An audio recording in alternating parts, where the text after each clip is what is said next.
عشق سلام، امیدوارم که حال دلتون خوب باشه برای لحظه و فقط برای امروز میخوام یه نکته رو بهتون بگم. اگر دوست دارین حال احساس خوبی رو تجربه کنین هم برای امروز و هم برای آینده و به خواسته های دلتون برسین، باید به یک نکته توجه کنین.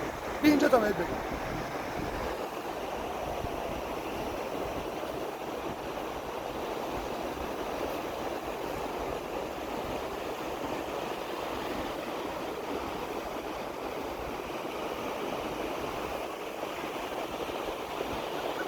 اینجا نوشتم NA.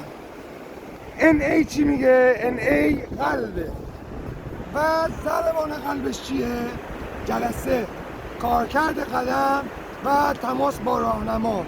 شما اگر این سه تا اصل رو رعایت کنین، ضربان این قلب منظم و مرتبه. وقتی ضربان این قلب منظم و مرتب باشه، شما به تمام خواسته های خودتون میرسین. حال دلتون خوب باشه، به امید دیدار مجدد.